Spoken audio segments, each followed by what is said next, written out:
Hindi pwedeng itanggi na ang Pilipino ay sumasakop sa mundo at ang industriya ng entertainment. Kahit si Lucifer ay nagtatagalog. Nagsasalita ba siya ng Tagalog? Oo, sasalita siya Tagalog.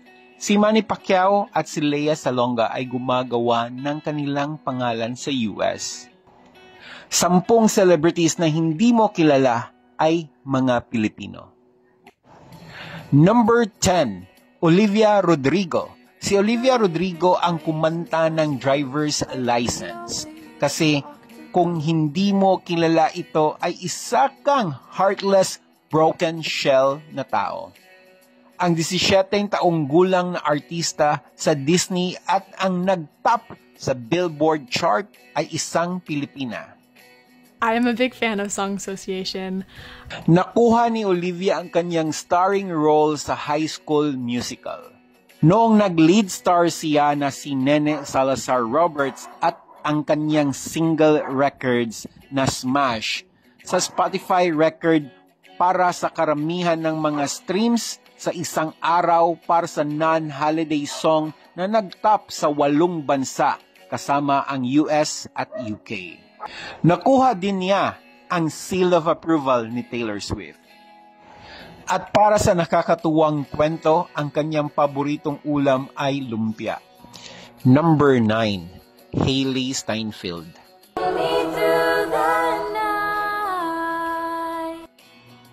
Siya ang isa sa nagdala sa True Grit, Ender's Game at Pitch Perfect bilang si Emily Junk. Original song that I've been working on. I'm not quite finished with it though, so. Si Hailee ay isang mixed race at nakuha niya ito sa kanyang lolo na si Ricardo Dumasin, na half African, American at half Filipino. At ang kanyang ina na si Cherry na English, Filipino at German. At si Hailee din ang grandniece ni Larry Dumasin, ang Filipino na batang artista na kasama si Elvis Presley sa 1963 film na Fun in Acapulco. Grandfather was half Filipino, which I've since been to the Philippines a couple of times, which is so wonderful to be in a place where, you know, you share some of the same DNA with. Kaya nakikita ko na ang mga Pinoy ay magagaling na mga singers at nasa dugo nila ito. Number 8, Her.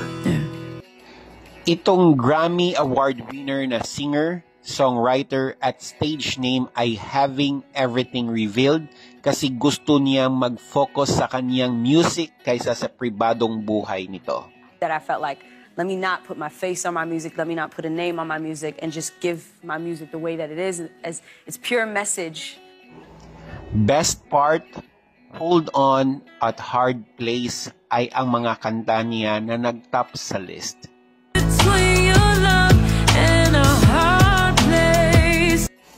Sa tunay na buhay, siya ay si Gabby Wilson, na anak ng isang African-American na ama at isang Pinay na ina, at ang paboritong pagkain ni Her ay ang sinigang, adobo at kare-kare. Number 7, Nicole Scherzinger. Ay isang membro ng Pussycat Dolls at marunong kumanta, sumayaw, maging judge sa reality show, mag-perform sa Broadway, at marunong din siya gumaya sa mga artista. ABC! Si Nicole ay anak ni Alfonso Valiente, na isang Pinoy pero naghiwalay sila ng kanyang ina na si Rosemary.